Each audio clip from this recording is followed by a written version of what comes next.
জাতীয় পাখির নাম কতক্ষণ নাকি দুয়েল। এই দুয়েল পাখি জানেও না যে হ্যাঁ জাতীয় পাখি, জীবনেও জানে না। কারণ এ জাতীয় পাখি হওয়ার আগেও হ্যাঁ গাছের ডালও থাকতো, হেন থেকে বায়ানা করতো। জাতীয় হওয়ার পরেও এই নিই থাকে, এর নামে কোনো বাড়ি ঘর বরাদ্দ হইছে না।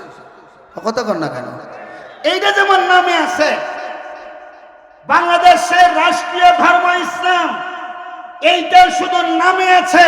জাতীয় মাছ ইলিশ যেমন জানে না যে আমি জাতীয়, জাতীয় পশু রয়্যাল বেঙ্গল টাইগার যেমন জানে না যে আমি জাতীয়, জাতীয় পাখি দুয়েল যেমন জানে না আমি জাতীয়, ইসলাম ওর কোনো কার্যক্রম বাংলাদেশে নাই, সে জানেও না যে সেটা জাতীয় ধর্ম।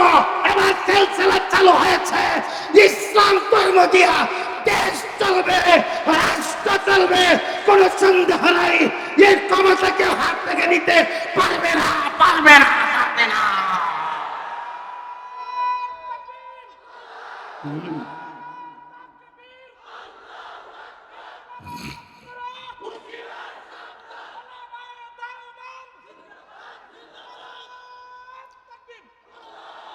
সম্মানিত সুধী, এই জন্য আমাদেরকে একটু মেহনত করতে হবে, কথা ঠিক না?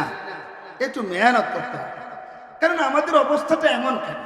অনেকেই চিন্তা করে কি জানি, অনেকেই চিন্তা করে এই দেশ যদি হুজুররা ক্ষমতায় যায়, মহিলারা কয় কয় তাহলে তো আমাদের বাজারে যাওয়া বন্ধ করে দিব, বড় বিপদ।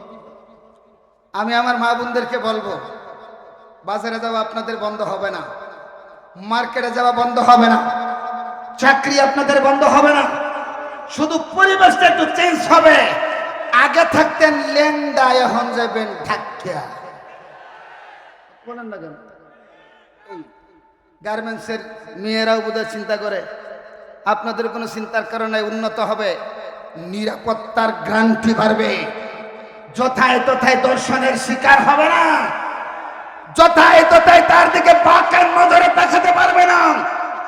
স্বামী স্ত্রীর ভিতরে দাম্পত্য জীবনের সৌন্দর্য শ্রেষ্ঠতম থাকবে। বিনা কারণে স্বামীর হালকা দোষে কোন নারী যদি তাকে ডিভোর্স দিয়ে চলে যায়, উপযুক্ত বিচার হবে। একটা যদি হয় তবে তার নারীর কুষ্টি ঠিক হয়ে যাবে।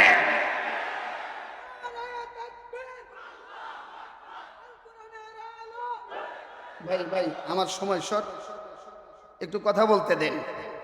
সম্মানিত সুধী, ভয়ের কোনো কারণ নেই, বরং দেশের জন্য আরো ভালো হবে। কথা বলেন না কেন? দেশের জন্য ভালো হবে। আমরা নিরাপত্তাই নাই, আমরা বড় ভয়ের ভিতরে আছি, মারাত্মক ভয়। ইসলাম যদি না আসে, শান্তির নিরাপত্তা কেউ দিতে পারে না। তার কারণ হইল 5ই, ভুলে গেছেন কি মাস? মনে রাখবেন কিন্তু, বাচ্চারা মনে রাখবে। 5ই আগস্টে এই সরকার পতনের পরে আবার কেউ কেউ রাতারাতি ক্ষমতায় যাওয়ার স্বপ্ন দেখেছে। আবারও দখলদারিত্ব, আবারও খুন, আবারও গুম। বলতে চাই, এক অজগর দৌড়াইয়া আরেক রাসেল বাইফার যদি আসে, জনগণ যাবে কি? একটু জোরে বল না। এই জন্য ইসলাম আছে যেখানে, আর একটু জোরে শান্তি আছে সেখানে। খুব ভালো করে বুঝবেন। এই জন্য আমার বন্ধুরা, দ্রব্যমূল্যের দাম কমাবেন কেমনে? আপনার ভিতরে আল্লাহর ভয় যদি না থাকে, 1000বার সিন্ডিকেট ভাঙার চিন্তা করলেও কোনো কাজ হবে না। এই যে দেখেন, গাজীপুর বাইপাসে বিশাল বড় কাঁচা বাজারের আড়ত, সেখানে এক ভ্যান লাউ 1000 টাকা দিয়ে কিনছে। লাউ যাবে কই? এইটা যাবে হলো মাওনা, মাওনা কাঁচা বাজারে যাবে। ওখান থেকে এক ভ্যান কিনছে কত দিয়া? 1000। এখান থেকে বের হওয়ার সাথে সাথে রাস্তার মধ্যে দৌড়ছে, টাকা দেন। কত? 100 টাকা। কেন? বুগরা সমিতির চান্দা 100। আর একটু সামনে আসলো চৌরাস্তা, 100 দেন। কেন? গোল চক্করের চান্দা। কত সাল না, এটা কি? এটা হলো সাংগঠনিক থানার চান্দা। আর একটু সামনে গেল পোড়াবাড়ি, মাস্টার বাড়ি, এরপরে দেয়া আপনার রাজেন্দ্রপুর চৌরাস্তা। কিসে 100 টাকা দেন, এইটা কি? হ্যাঁ, এটা হলো উমুক যুব, বুঝেন নাই, কমিটির চান্দা, আমাকে টোটাল বাইরের চান্দা, তাই নাকি? হ্যাঁ, এই বেচারা এখান থেকে যে চান্দা দেওয়া শুরু করছে, মাওনা পর্যন্ত পৌঁছতে পৌঁছতে 600 টাকায় শেষ। কিনলো 1000 টাকা দেয়া, এখন চান্দা দিল আপনার 600, মোট দাম কত করলো? 1600। এই বেচারা এই লাউ 2500 টাকা বিক্রি করা ছাড়া কোনো উপায় নাই। যেখানে লাউ বেচার কথা ছিল 12 টাকা দেয়া, এই লাউ এখন হইতেছে 32 টাকা। একমাত্র সিন্ডিকেটের কারণে। ইসলাম যদি ক্ষমতায় যায়, খোদার কসম করে বলছি, একটা চান্দার বংশ থাকবে না, থাকবে না, থাকবে না। দ্রব্যমূল্য বাড়াবেন কেমনে? কিভাবে বাড়াবেন? লম্বা বক্তব্য আমরা বিশ্বাসী না, কাজে বিশ্বাসী, কাজে বিশ্বাসী।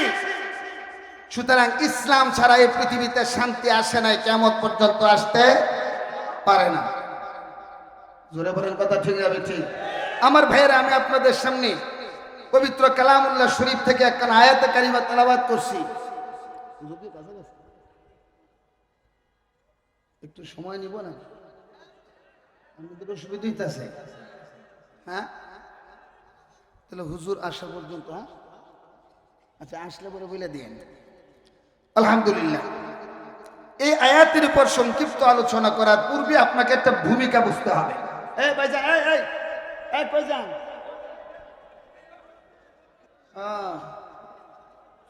বুঝছি, ভালো লাগে না, না? এরাও বুঝছে, এরাও ভালো করে বুঝছে। কত বক্তা দেখছে, এমন কালা তো দেখলাম না। সবাই যে একরকম হবে এমনটা না। বলে কথা ঠিক না? ঠিক। আমার ভাইরা, আয়াতের উপর সংক্ষিপ্ত কথা বুঝার আগে আগে আপনাকে একটা আলোচ্য বিষয় বুঝতে হবে, একটা ভূমিকা বুঝতে হবে। খুব ভালো করে বুঝেন। এখানে সচেতন লোক আলহামদুলিল্লাহ অধিকাংশই যুবক। এরপরে আমাদের স্যার সর্বোচ্চ শিক্ষিত, বাংলাদেশের শিক্ষিত মহলের ব্যক্তি, ওনার সামনে কথা বলা তো ভয় করে।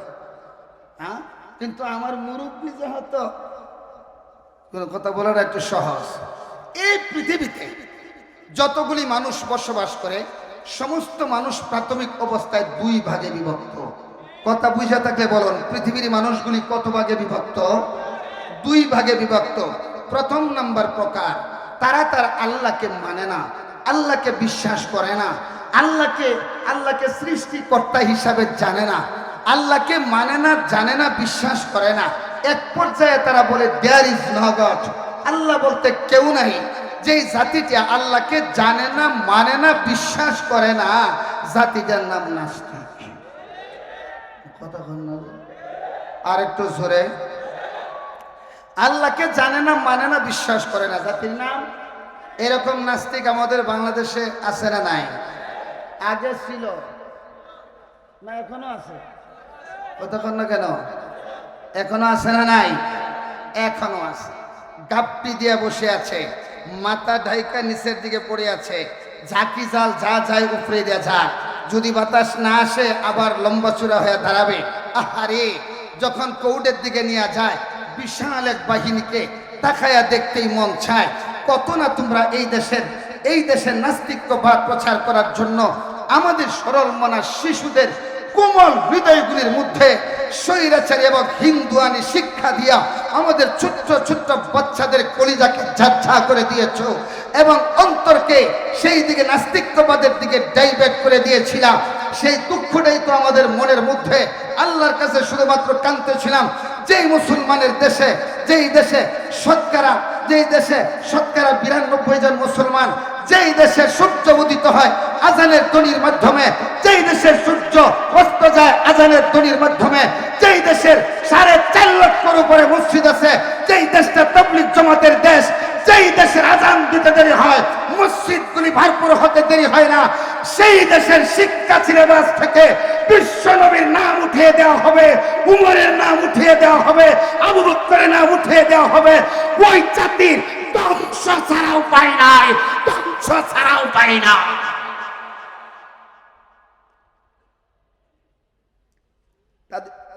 তাদেরকে দেখি তাকায়া তাকায়া, তাদেরকে দেখি তাকায়া তাকায়া, লাডি দিয়ে নিয়ে যায়। হাইরে মুরগি সুরা সাহারিয়া, আহ কি জ্বালাই দিলি। মনে করছিলে যে শিক্ষা মনে হয় তোর উপরে ইজারা দেওয়া হয়েছিল। আজকে বুঝো, আজকে কত ধানের কত চাউল বুঝো। আল্লাহ ছাড় দেয় কিন্তু ছেড়ে দেয় না। আর একটু জোরে বলো, ছাড় দেয় ছেড়ে দেয় না। আল্লাহকে জানে না, মানে না, বিশ্বাস করে না, জাতির নাম এই কথা কয় না। আর একটু জোরে, নাস্তিক। এখন আসুন, নাস্তিকরা যেহেতু আল্লাহরই বিশ্বাস করে না, হাসর নসর ফুলসিরাত মিজান জান্নাত জাহান্নাম বিশ্বাস করার প্রশ্নই আসে না। আল্লাহরই মানে না, হেরা আবার কি বিশ্বাস করত? এইটা নিয়ে আর কথা না। এবার দেখুন আরেকটা জাতি, আরেকটা জাতি হলো যারা তার আল্লাহকে মানে, বিশ্বাস করে, সম্মান করে, আল্লাহকে মানে, জানে, বিশ্বাস করে। জাতির নাম আস্তিক। আওয়াজ দেন, কি নাম? ইতিবাচক থেকে আস্তিক, অর্থাৎ আল্লাহকে তারা বিশ্বাস করে, জানে, মানে। মজার কথা হলো আল্লাহকে যারা মানে আর জানে এরা আবার 4 প্রকারের। কত প্রকারের? কথা হয় না, আর একটু জোরে। 4 প্রকারের, 4 ভাবে মানে। মজার কথা, আগে যদি আপনি যাই না থাকেন, শুনে থাকেন তো মুখস্থ বেশি হবে, আর যদি না শুনেন তো নতুন শুনবেন, জানেন। আমার ভাইরা, আল্লাহকে যারা মানে এই জাতিটা কয় প্রকার? 4 প্রকার। এই শুনেন, 4 প্রকার। 1 নাম্বার, আল্লাহকে যারা মানে তাদের প্রথম নাম্বার প্রকার হচ্ছে ওরা আল্লাহকে মানে এক আল্লাহ হিসাবে। কথা হয় না, কয় আল্লাহ। এরা হলো একত্ববাদের বিশ্বাসী। আল্লাহকে মানে যারা, তারা 4 শ্রেণীর। প্রথম শ্রেণী হলো এরা একত্ববাদের বিশ্বাসী। আল্লাহ মানে ঠিক কয়জন? এই কথা কয়জন? যেমন আমরা, আপনারা আল্লাহকে কত আল্লাহ হিসাবে মানেন? আল্লাহ এক, এই কথাটা বলতে একটা মানুষের জবান যদি বন্ধ থাকে তার ঈমান থাকবে না। আওয়াজ দিয়ে বলুন, আল্লাহ কয়জন?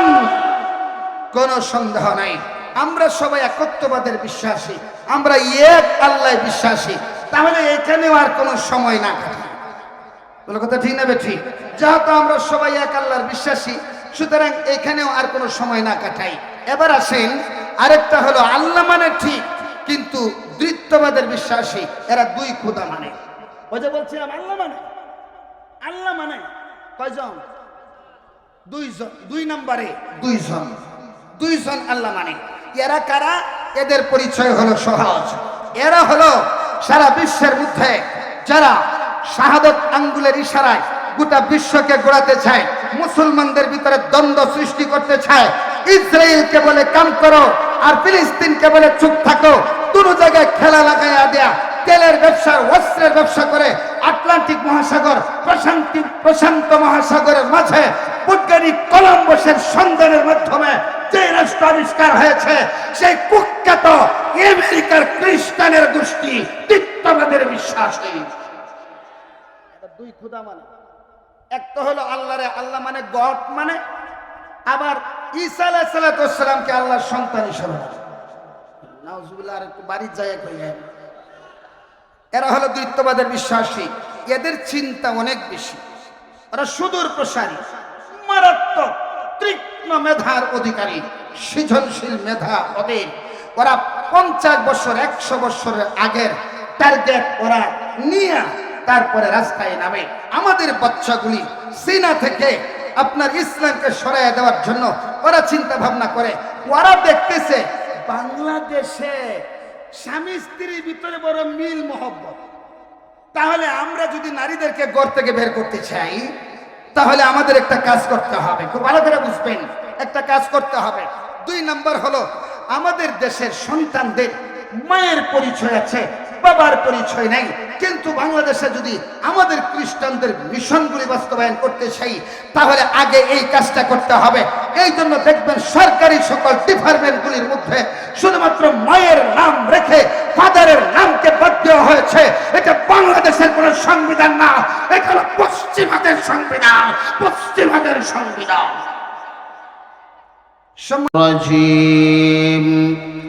বিসমিল্লাহির রহমানির রহিম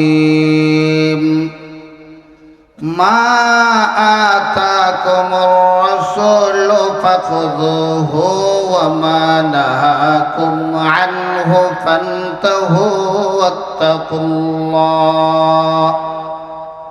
قال صاحب القرآن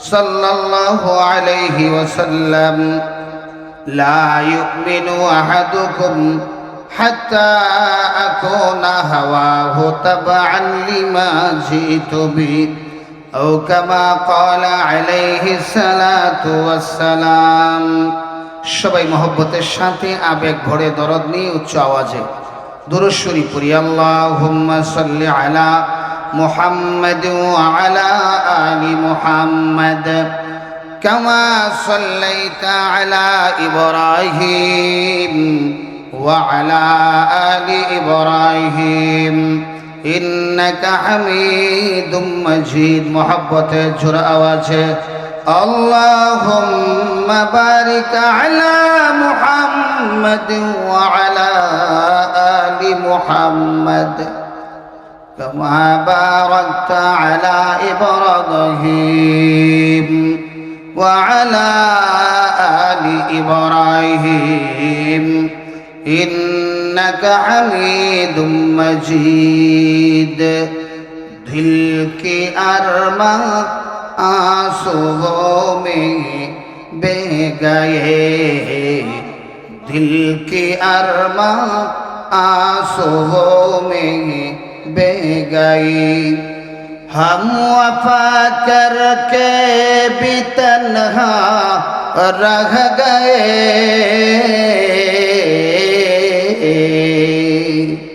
दिल की अरमा आंसुओं में बह गए दिल की अरमा आंसुओं में बह गए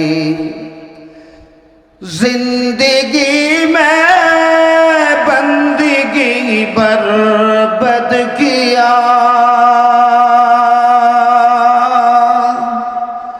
जिंदगी में बंदगी बर्बाद किया अपने आप पर खुदा को नाराज किया तौबा करके उसको खुश कर रहेंगे तौबा करके उसको खुश कर रहेंगे हम वफा करके भी तन्हा रह गए दिल की अरमा आंसुओं में बह गई फखर है हम जहाँ में खैरुल उमम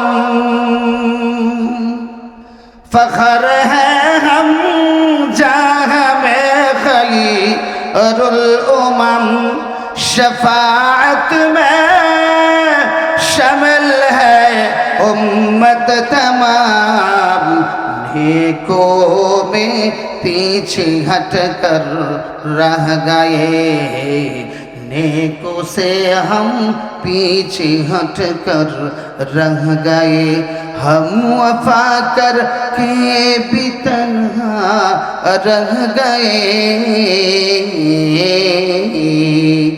दिल की अरमा आंसुओं में बह गए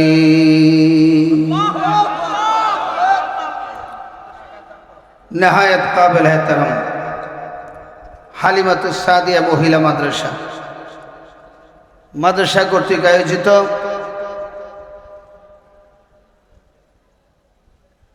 আজকের এই বাৎসরিক সম্মেলনের শ্রদ্ধাভাজন সভাপতি মুআজ্জাজ মুকাররম হযরতে উলামায়ে কেরাম সম্মানিত মুরব্বী বাবাজিরা সমসাময়িক ছাত্র যুবক শ্রমিক বন্ধুরা আল্লাহ পাকের দরবারে অসংখ্য গণিত শুকরিয়া আল্লাহ তাআলা আমাদের কঠিন এক সময়ে, কঠিন মুহূর্তে,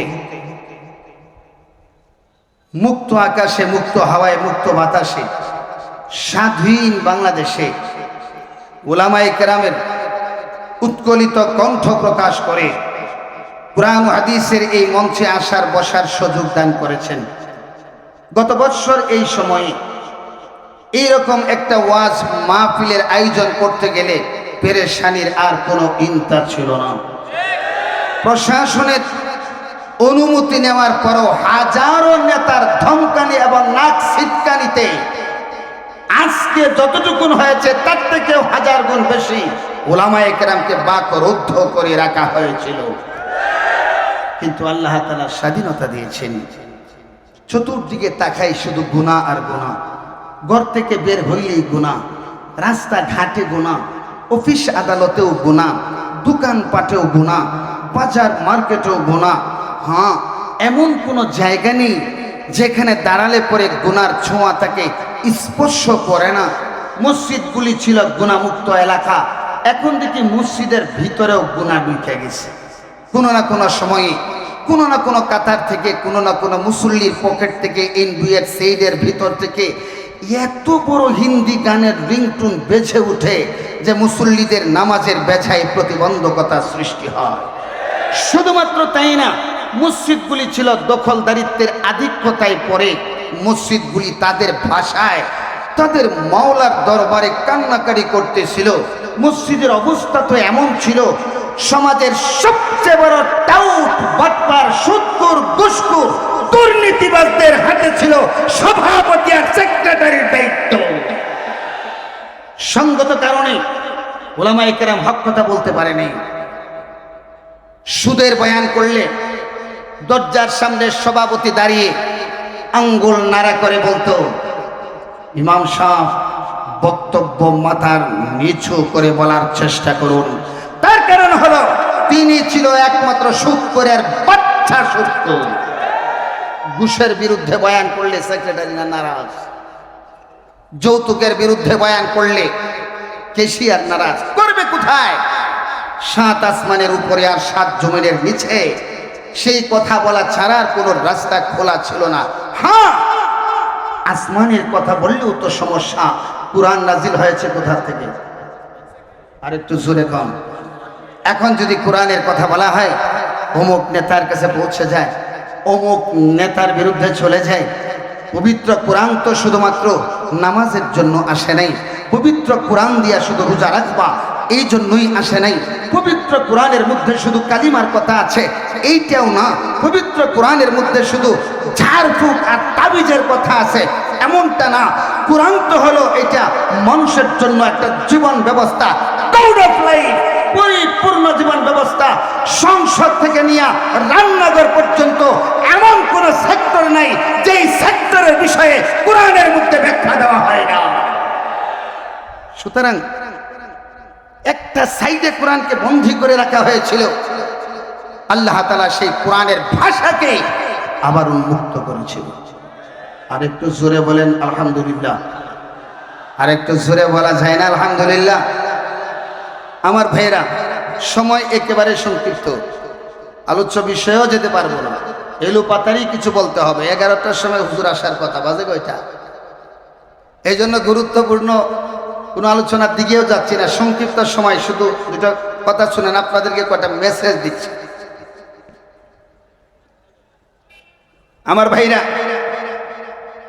আমি আপনাদের সামনে পবিত্র কালামুল্লাহ শরীফ থেকে এই ভাই হ্যাঁ না কি হইতেছে এটা আমরা দেখতে হয় কেন?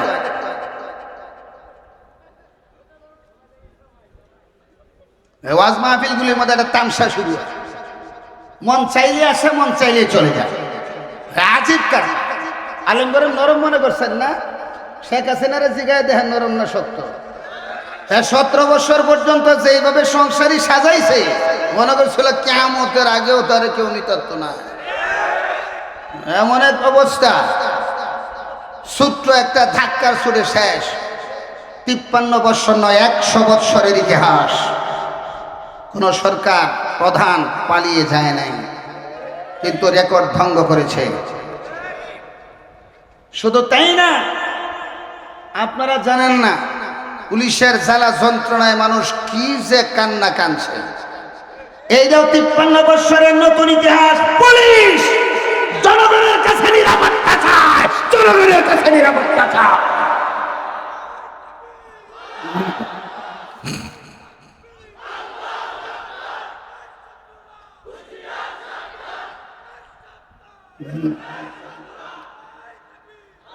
কথা ঠিক না? এই জন্য ইসলামের ফুল ফুটতেছে আস্তে আস্তে। খুশি না না? আরে আর একটু জোরে খান। সম্মানিত শুধু 53 বছরের আরেকটা ইতিহাস আছে।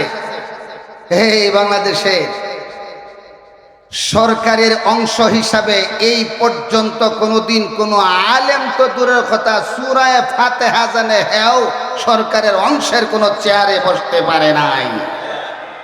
শুনেন নাই পদ্মা সেতু উদ্বোধনের সময় যে তেলাওয়াত শুনছিলেন, 30 পারার ভিতরে এমন তেলাওয়াত আল্লাহ নাজিল করে নাই। কতক্ষণ না কেন ব্যবসা বোঝা যায় 38 পারাতে বসে কতক্ষণ না কেন। কিন্তু এইটাও একটা ইতিহাস, এইটাও একটা ইতিহাস।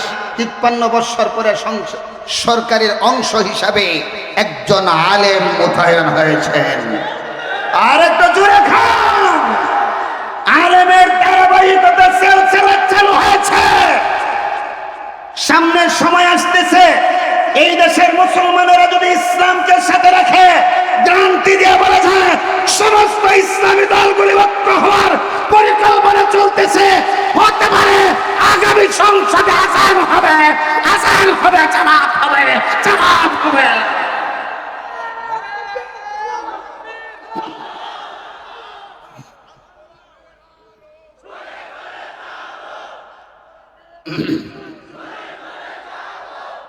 সম্মানিত সুধী, এই জন্য সুচ্ছান আমাদেরকে থাকতে হবে। কারণ আমাদের দেশের ইসলামের অবস্থা এরকম। দেশটা হইল মুসলিম রাষ্ট্র, আর জাতীয় ধর্মের নাম কাগজপত্রে আছে। এই জন্য ওরা একটা কাজ করছে কি, স্বামী স্ত্রীর ভিতরে ঝগড়া সৃষ্টি করতে হবে। কি সুন্দর স্বামীরা স্ত্রীরা বাংলাদেশের স্বামীদেরকে মহব্বত করে ভালোবাসে। আরে দেখতেই মন চায়। ঘরের ভিতরে রান্না বান্না করে স্বামী যতক্ষণ না আসে স্ত্রী খায় না, কথা হয় না, খায় না। এখন তো ডিজিটাল, কিন্তু আরেকটু আগে যান, একটু পূর্বে যান তো, আপনাদের নানীদের দিকে তাকান, দাদিদের দিকে তাকান। স্বামীদেরকে এত সম্মান এত ইজ্জত করত, তারা স্বামীর নাম মুখ দিয়েই নিত না, কথা হয় না, মুখ দিয়ে নিত না। হ্যাঁ, স্বামীর নাম মুখ দিয়ে উচ্চারণ করলে এটা বেয়াদবি হবে। তো আপনার আদব ছিল। তারা যখন এই খ্রিস্টানের গোষ্ঠী দেখেছে আমাদের মিশন বাংলাদেশে বাস্তবায়ন করতে গেলে স্বামী স্ত্রীর ভিতরে ডিভাইডেড সৃষ্টি করতে হবে, তাহলে সেটা কেমনে করবে? আমাদের দেশের স্বামী আর স্ত্রীর ভিতরে বৈষম্য সৃষ্টি করার জন্য এই বাংলাদেশে নারীদের চরিত্র নষ্ট করার জন্য একটা না দুইটা না 182টা চ্যানেল ছেড়ে দিয়েছে। তার মধ্যে উল্লেখযোগ্য হচ্ছে স্টার জলসা জি বাংলা, স্টার জলসা জি বাংলা উল্লেখযোগ্য। স্বামী স্ত্রীর ভিতরে ডিভাইডের সৃষ্টি। সম্মানিত সুধী, সুতরাং এইটা ছিল তাদের একটা কূটকৌশল। আমার ভাইরা, এইটা ওদের একটা। আর আরেকটা হলো যে সন্তানদেরকে ছোট্টবেলা মক্তবের ভিতরে কোরআন শরীফ ঢুকাইয়া দিত, কোরআন শরীফ ঢুকাইয়া দিত শৈশবের ভিতরে। আমি আপনাদেরকে একটা কথা বলি, কোনো একটা বাচ্চাকে কোনো একজন লোক যদি সকাল বেলায় শুটকি ভর্তা দিয়ে ভাত খায়, এরপরে 10টা 11টার সময় গরুর গোশত মুরগির রুশ দিয়ে খানা খায়, তাহলে দেউকটা যখন আসে কুন্দার আসে কেন? বলে এইটা একেবারে খালি ফেটে দিচ্ছে, কথা হয় না। ঠিক এমনই ভাবে আমাদের দেশের আলেম ওলামারা স্কুল কলেজ ভার্সিটির বাচ্চাদেরকে মসজিদে সকাল বেলায় লম্বা কায়দা বুগদাদি কায়দা পড়ায়া শৈশবে কোমল হৃদয়ের উষা লগ্নে জীবনের কোমল হৃদয়ে কোরআন শরীফের লম্বা কায়দাটা ঢুকাইয়া দিত, মা বোনদেরকে সকালবেলা মক্তব পড়ায়া পড়ায়া কোরআন শরীফ পড়ায়া দিত। তারপরে 10টা 8টার সময় তারা স্কুলে যাইতো। কিন্তু যখন তারা দেখছে বাচ্চাদের ভিতরে কোরআন ঢুকছে, এদেরকে এখন আর নাস্তিকতা শিক্ষা দেওয়া যায় না, তাই সেদিন থেকে এনজিও, নন গভর্নমেন্ট অর্গানাইজেশন, সেই এনজিও নামক সে ব্রাক কারিতাস দিয়া সকালের মক্তব বন্ধ করেছে। এটা খ্রিস্টানদের হাতিয়ার, খ্রিস্টানদের হাতিয়ার। শিক্ষা থেকে বঞ্চিত করেছে। সম্মানিত সুধী, আমাদের দেশে যুবকদেরকে ধ্বংস করার জন্য দাঁড়ায় গেছে। আমগর দেশে তাকায়, আমেরিকা তাকায়, ব্রিটেন তাকায়, লন্ডন তাকায়, ভারত তাকায়। আর আমগর দেশের বুদ্ধিজীবীরা বুদ্ধির সুরে দেখবেন তালুর মধ্যে একটারও মাথার চুল নাই, সব স্টেডিয়াম হয়ে গেছে। বুদ্ধিজীবীরা বলে, দেখছো আমাদের বাংলাদেশে আমেরিকা তাকায়, লন্ডন তাকায়, ভারত তাকায়। কেন তাকায় জানো? আমগর দেশে তেলের খনি আছে, আমগর দেশে স্বর্ণের খনির লেজ বেরিয়েছে। আহাম্মকের দল বুঝে না, তোমাদের দেশে 1.5 গ্যালন তেল আর 1 কাচ্চা স্বর্ণের জন্য খ্রিস্টানরা পাগল না। তাদের কাছে আটলান্টিক মহাসাগর আছে, তাদের কাছে প্রশান্ত মহাসাগর আছে, তাদের কাছে লোহিত সাগর আছে, তাদের কাছে ভারত সাগর আছে। এই বড় বড় সাগরগুলির নিচে হাজারো মণি মুক্তা ডায়মন্ড লুকিয়ে আছে, এইগুলি দিয়ে তারা চলে। তোমার দেশের এই 1.5 গ্যালন তেলের জন্য ওরা পাগল না। তোমার দেশে কেন তাকায় জানো? তোমার দেশে বছরে 2টা অনুষ্ঠান হয়। একটা হলো টঙ্গীর বিশ্ব ইজতেমা হয়। এই ইজতেমার ভিতরে হাজার হাজার স্কুল কলেজ ভার্সিটির ছাত্ররা ওইখানে ঝায়া ঝায়া মাথায় পাগড়ি দিয়া দিয়া তারা দিন শিখে, ইসলাম শিখে। আরেকটা হচ্ছে বছরে চরমুনাইতে 2টা আন্তর্জাতিক মানের বড় বড় প্রোগ্রাম মাহফিল হয়। সেই মাহফিলের মধ্যে সুদখুরেরা যায়, সুদ ছাড়ার ওয়াদা করে, দাড়ি ছাড়া যায়, দাড়ি নিয়ে আসে, শার্টওয়ালারা যায়, পাঞ্জাবে নিয়ে আসে, চুরেরা যায়, আল্লাহর ওলির হবার তওবা করে সেখান থেকে ফিরে আসে। এই দৃশ্যটা যখন ওরা দেখে তখন ওরা পাগল হয়ে যায়, সুস্থ থাকতে পারে না। এই জন্য ওরা চিন্তা করে। ওদের চিন্তা কি? এদের চিন্তা হলো বাংলাদেশে যে ইসকন চালাই, বাংলাদেশে যে কেসিনিও চালাই, বাংলাদেশে যে 14ই ফেব্রুয়ারির ফুলের ব্যবসাটা চলে চলে এইভাবে যুবকরা যেভাবে যাওয়া শুরু করছে, ভার্সিটির যুবকেরা এমন কোন ভার্সিটি নাই যেখানে তাবলীগের ছাত্র নাই। কথা বল না কেন? নাই। সেই সমস্ত ছাত্ররা হাজার হাজার ভার্সিটিতে আপনি দেখবেন, ঢাকাতে দেখবেন, রাবিতে দেখবেন, এরপরে ডাবিতে দেখবেন, হাজার হাজার ছাত্র মুখে দাড়ি নিয়া, এরপরে পরনে পাঞ্জাবি নিয়া তারা আল্লাহর রাস্তায় বের হইয়া সেই চরমুনার আলেমদের সাথে সম্পর্ক, হাক্কানি আলেমদের সাথে সম্পর্ক, কওমিওয়ালাদের সাথে সম্পর্ক রাইখা তাদের চরিত্র পরিবর্তন হয়ে গেছে। এখন ওদের চিন্তা হলো বাংলাদেশে আজান দিলে দেরি হয়, মসজিদে ঢুকতে দেরি হয় না, আমরা তো আশ্চর্য হয়ে গেলাম। বলে এইভাবে যদি বাংলাদেশে চলতে থাকে, শীত সিজন আসলে যেখানে যাত্রা হওয়ার কথা, আর সেই জায়গায় যুবকরা মিলে মিলে ওয়াজ মাহফিলের ব্যবস্থা করে, তাই সর্বনাশ হয়ে গেল। ওই আমগর দেশের এক মন্ত্রী বলছিল না, জ্বালা রে জ্বালা। এদের অন্তরের মধ্যে জ্বালা হয়ে গেছে। এদের চিন্তা একটাই, এইভাবে যদি ওরা চলতে থাকে, এইভাবে যদি চলতে থাকে, আলেমদের সাথে সম্পর্ক থাকে, তাবলীগওয়ালাদের সাথে সম্পর্ক থাকে, এই সমস্ত যুবকরা একবার রাস্তায় নেমে যদি নারায়ে তাকবীরের স্লোগান দেয়, আমাদের খ্রিস্টানদের মিশন বঙ্গোপসাগরে নিমজ্জিত হওয়া ছাড়া রাস্তা খোলা থাকবে না, রাস্তা খোলা থাকবে না। এই জন্য ওরা বাংলাদেশে তাকায়, আর কিছুর জন্য তাকায় না। অনেক সময় সক্ষম হয়েও গেছে, অনেক ক্ষেত্রে সক্ষম হয়ে গেছে। এই মুহূর্তেই আল্লাহ আমাদেরকে হেফাজত করেছেন। আমার ভাইরা, ওরা হলো দ্বিত্ববাদের বিশ্বাসী, 2 খোদায় বিশ্বাসী। অনেক কথা আছে, বলার সময় নাই। এখন দেখতেছে এই বাংলাদেশে একটা ইসলামী মিশন আছে। মিশনটা কি? বলে এইটা আমাদের আওয়ামী লীগ বলেন, বিএনপি বলেন, জাতীয় পার্টি বলেন, জাসদ বাসদ বলেন, শিক্ষিত ও শিক্ষিত বলেন, সবাই এইটাকে পছন্দ করে। এর নাম হলো দাওয়াত ও তাবলীগ। কতক্ষণ নাকি বলে যে এইটার মধ্যেও একটা 10 নম্বরের সুই দোকান লাগবে, সুই একটা দোকান লাগবে, না হলে হবে না। এরপরে দেখবেন ওই যে একজন যে আইনা বুঝাইয়া সমঝাইয়া এমন ভাবে ফতুয়া দেওয়া শুরু করছে যে এই ফতুয়া মেনে যদি তাবলীগ করা যায়, আল্লাহ পাওয়া দূরের কথা, শয়তান রে পাওয়াও সম্ভব না। আর কারণ হলো যে এইভাবে নবীদেরকে ধুলাই করা হচ্ছে, নবীদেরকে দোষারোপ করা হচ্ছে। সুতরাং এইভাবে কোনোদিন দ্বীনি তাবলীগ চলতে পারে না। আওয়াজ দিয়ে বলুন কথা ঠিক না ঠিক? এরা হলো দ্বৈতবাদের বিশ্বাসী। আর 3 নম্বর হলো আল্লাহরে যারা মানে, এরা হলো 4 ভাবে মানে। 1 নম্বর আল্লাহকে মানে এক আল্লাহ হিসাবে, 2 নম্বর আল্লাহরে মানে 2 আল্লাহ হিসাবে, 3 নম্বর এরা হলো ত্রিত্ববাদের বিশ্বাসী। ত্রিত্ববাদের বিশ্বাসী ওরা 3 খোদা মানে। এরা কারা? এদের পরিচয় 2017 সনে গোটা বিশ্ব জুড়ে ক্লিয়ার হয়ে গেছে।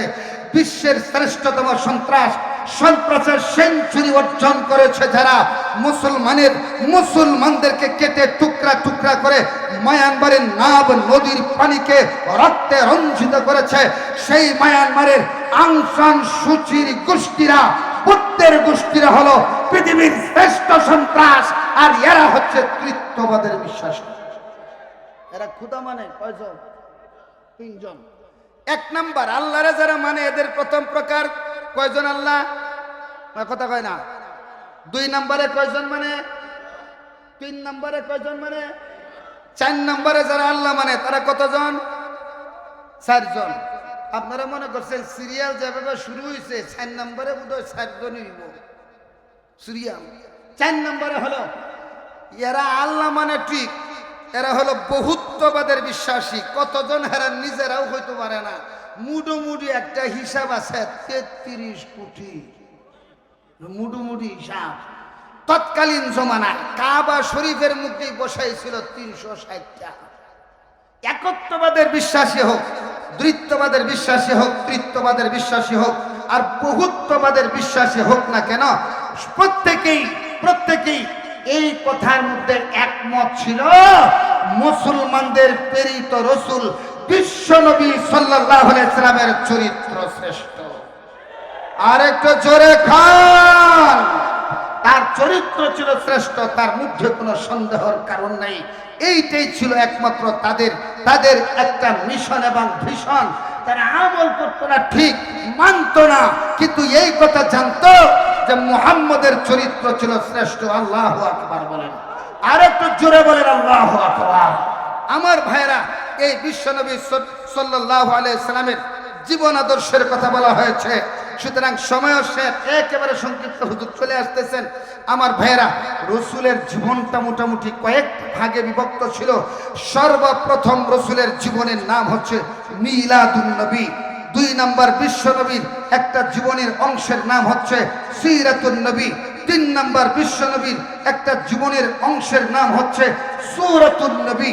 বিশ্বনবী সাল্লাল্লাহু আলাইহি সাল্লামের আরেকটা জীবনের অংশের নাম হচ্ছে মুজিজাতুন নবী, আরেকটা হচ্ছে দালাইলুন নবী। সুতরাং একটা আরেকটা থেকে ভিন্ন না, এই সবগুলি মিলে হলো সিরাতুন নবী। কিন্তু আমাদের এই বিষয়গুলি না জানার কারণে মিলাদ আর সিরাত লইয়া মারামারি শুরু হয়। কথা বলেন না কেন? মারামারি শুরু হয় কেন? একমাত্র না জানার কারণে। যারা মিলাদ লই আছে এরা কয় যে সিরাতুন নবী মুর্দাবাদ, মিলাদুন নবী জিন্দাবাদ। নাউজুবিল্লাহ বলবেন না। তাহলে এতে করে বিশ্বনবী সাল্লাল্লাহু আলাইহি ওয়াসাল্লামের গোটা একটা জীবনের অংশকে তারা ধ্বংস করেছে। ব্যাখ্যা করার সময় নাই। বিশ্বনবী সাল্লাল্লাহু আলাইহি ওয়াসাল্লামের মিলাদ এইটা হলো আলোচনার বিষয়, আমলের কোনো বিষয় না। জীবনের শৈশবে ছোটবেলার জীবনটা আলোচনা করা, এইটা হলো মিলাদ। আমার ভাইরা, এই জন্য বিশ্বনবী সাল্লাল্লাহু আলাইহি ওয়াসাল্লাম যখন পৃথিবীতে আসছেন, ওনার চাচাজান এর সংবাদ দিয়েছেন। হযরতে আব্বাস রাদিয়াল্লাহু তাআলা আনহু তিনি বলতেছিলেন, আমার ভাই আব্দুল্লাহর গর্ভে যেই সন্তান জন্মগ্রহণ করেছিল সেই মুহাম্মদ যখন দুনিয়াতে আসছে দিনটা ছিল সোমবার। এমন এক সময় আসছে যেই সময়টা রাত্রও ছিল না, যেই সময়টা দিনও ছিল না, সুবে সাদেকের সময় দুনিয়াতে আসছে। হযরত আব্বাস রাদিয়াল্লাহু তাআলা আনহু তিনি বলতেছিলেন, কাবা শরীফের পাশে যেই বড় পাহাড়টা আছে এই পাহাড়টার নাম হলো জবলে আবুল কুবাইস। আমি তখন পাহাড়ের উপর উঠা তখন আব্দুল্লাহর ঘরের দিকে তাকায়া তাকায়া দেখতেছিলাম এই ঘরের মধ্যে যেন আকাশের পূর্ণিমার চাঁদ উদিত হয়েছে। আমি তখন আশ্চর্য হয়ে গেছি। তখন তো 12 তারিখের চাঁদ। কত তারিখে? 12 তারিখের চাঁদ, পূর্ণিমার কাছাকাছি চাঁদ। এই চাঁদটা আকাশে এক নিচে চলে আসছে। হযরতে আব্বাস রাদিয়াল্লাহু তাআলা আনহু বলতেছেন, আমি তাকায়া তাকায়া দেখতেছি আকাশের চাঁদটা এত কাছে এত কাছে এত কাছে এসেছে যে আমিনার ঘরের সামনে চাঁদটা কাছে এসে গেছে। আমি আব্বা যদি ইচ্ছা করতাম চাঁদটাকে নিজের হাতে ধরতে পারতাম, কিন্তু এই কথা কার কাছে জিজ্ঞাসা করব আমি? তখন কে এই কথার উত্তর দিবে?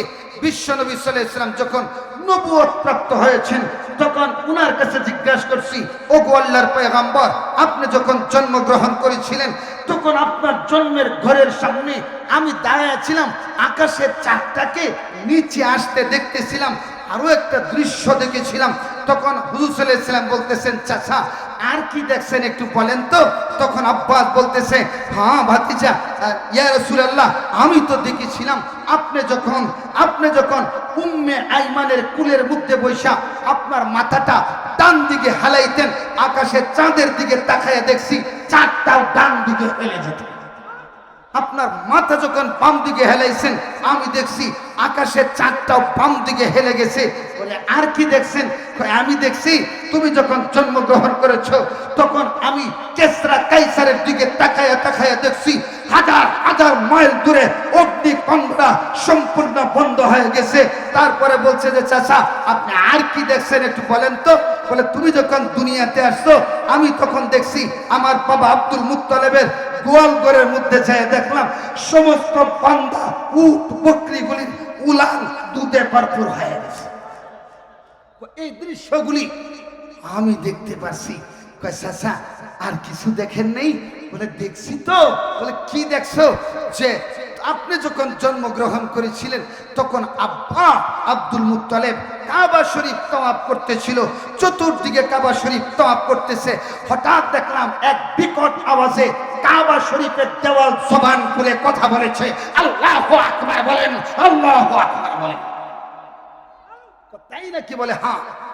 কি বলতেছিল? বলতেছে আব্দুল মুত্তালিব 40 বছর পর্যন্ত কাবা শরীফ তাওয়াফ করো, কিন্তু কোনদিন কাবার দেওয়াল জবান খুলে কথা বলেনি। আব্দুল মুত্তালিব আর সাহায্য হয়ে গেছে। একদিন না দুই দিন না, দীর্ঘ 40 বছর পর্যন্ত কাবা শরীফ তাওয়াফ করি, কোনদিন কাবার দেওয়াল জবান খুলে কথা বলে না। আজকে এটা কেমন শিশু জন্ম গ্রহণ করেছে যে শিশুর সংবাদ দেওয়ার জন্য কাবার দেওয়াল কথা বলেছে। বলে আব্দুল মুত্তালিব রে, আজকে মক্কা নগরীতে এমন একটা শিশুর আবির্ভাব হয়েছে যে শিশুটা জন্মগ্রহণ করার কারণে আল্লাহ তাআলা তাকে নবুয়তের দায়িত্ব দিয়েছেন। শুধুমাত্র তাই না, এই শিশুটার মাধ্যমে দুনিয়ার সমস্ত কুফরি এবং আপনার মূর্তি পূজা সবকিছু ধ্বংস হয়ে এক একত্ববাদের প্রমাণিত জমিনে হবে। আল্লাহু আকবার বলেন। আশ্চর্য হয়ে গেলেন আব্দুল মুত্তালিব। বলে না না, কোনদিন এমন আওয়াজ জীবনে শুনি নাই। আগায়া গেল দরজার সামনে, মুতাজিমুল কাবা, কাবা শরীফের দরজার সামনে হাজির হয়ে গেলেন। কাবার দরজা খুলে দেওয়ার পরে ভিতরে প্রবেশ করলেন। প্রবেশ করার পর বিকট একটা আওয়াজ হলো। দেখলো একটাও নাই, 360টা ভগবানের গোষ্ঠী সব জমিনে ভরে গেছে। আল্লাহু আকবার বলুন, আরেকটু জোরে বলেন আল্লাহ। আই তারকে ওয়াতন সুন্নত মাহবুব ইলাহি, আই তারকে ওয়াতন সুন্নত মাহবুব ইলাহি, यही ये नबूवत की सदाकत की गवाही, यही ये नबूवत की सदाकत की गवाही। पाकी सतरज अर्ज समा जन्नतुल करार, आराम गहे पाक रसूल अरबी हैं, आराम गहे पाक रसूल अरबी हैं। बेइश्क नबी जिसने दिया दर्स बुखारी, आता है बुखार उसको बुखारी नहीं आते, आता है बुखार उसको बुखारी नहीं आते। साहिल से लगा दे मेरे इश्क़ों का सफीना, आंखों में दिखा दे मुझे मक्का व मदीना, आंखों में दिखा दे मुझे मक्का व मदीना। अल्लाहु अकबर, আরেকটু জোরে বলেন আল্লাহু আকবার। ঠিক এই পরিস্থিতির ভিতরে আদাইন বাম কোনো কথা বলতে পারলো না। এবার তিনি বলতেছেন এইটাই নি দেখেছেন, বলে হ্যাঁ আল্লাহর পয়গম্বর উত্তর দেন চাচা গো, আপনি তো আসল বিষয় জানেন না। আমি এতিম অবস্থায় দুনিয়াতে এসেছি, আমার মা নাই, আমার বাবা নাই, আমি আমার মা এখন আছে, আমার বাবা তো দুনিয়াতে নাই, এতিম অবস্থায় আমি দুনিয়াতে আসছি। আমার কান্না আল্লাহ তাআলা বরদাস্ত করতে পারে না। ছোট্ট বাচ্চারা জন্মগ্রহণ করার পরে দেখা যায় একটু একটু কান্নাকাটি করে, আর মা বাবা বরদাস্ত করতে পারে না। ওই কান্নার কারণে মা জলদি করে আপনার একটা ট্রেনা পড়াইয়া এরপরে তাকে কুলের মধ্যে নিয়ে যায়, এরপরে দুধ খাওয়ায়, আবার মাথাটারে নাড়া দেয় যাতে করে বাচ্চার কান্না বন্ধ হয়ে যায়। আমি জন্মগ্রহণ করার পরে আমি যেন কান্নাকাটি না করি, আমার কান্না আল্লাহ বরদাস্ত করতে পারে না। এই জন্য আমার কান্নাকে থামানোর জন্য আকাশের চাঁদটাকে আমার জন্য খেলনা বানায় পাঠাইছে।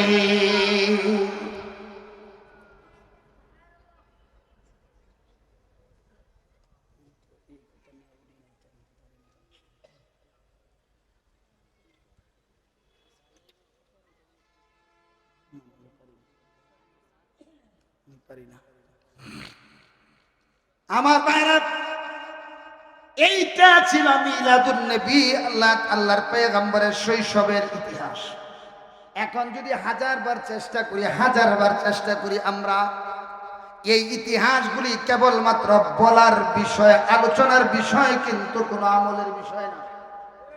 জোরে বলেন না কথা, ঠিক না ঠিক? আর একটা হচ্ছে জীবনের আরেকটা অংশ হচ্ছে,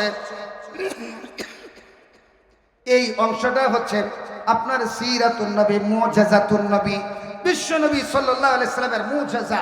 তার মানে হলো এইটা হলো একটা অলৌকিক ঘটনা। ভাই আমার কথা শেষের দিকে নড়াচড়া করবেন না। এইটা হলো একটা অলৌকিক ঘটনা, বিশ্ব নবী সাল্লাল্লাহু আলাইহি সাল্লামের অলৌকিক ঘটনাগুলিকে বলে মুজিজা। আর এই যে মুজিজাটা, এইটা নবীজির নবুয়তের একটা দলিল। আল্লাহু আকবার বলেন। সুতরাং মক্কাতে একটা লোকে কিছু টাকা পাইতো। টাকা কার কাছে পাইতো? আবু জাহেলের কাছে পাইতো। আবু জাহেলের কাছে টাকা চায়, টাকা দেয় না। মানুষের কাছে যায় বলে কিছু টাকা আবু জাহেলের কাছে পাইতাম, দেয় না। তখন মক্কার আপনার এই জুনিয়র যে সমস্ত লিডাররা ছিল তারা বলে নেতাদের কাছে টাকা পাইলে এই টাকার নম যায় না, মাফ করে দাও, আসরের ময়দানে হইবা, কারণ এই টাকা নেওয়ার মতো আর শক্তি নাই। আরেকজন বলতেছে কতদিন ধরে পাও? 3 মাসের উপরে হয়ে গেছে। এখন মুনাফিক বলতেছে শোনো, মুনাফিক বলে শোনো, আমি একজন লোকের কথা বলে দিব, লোকটার কাছে যদি তুমি যাও, তার সাথে আবু জাহেলের সম্পর্ক ভালো আছে, তিনি সুপারিশ করলে টাকাটা দিতে পারে, সম্পর্ক ভালো আছে, এই কথা বলে দিছে। বলে যে লোকটা হইল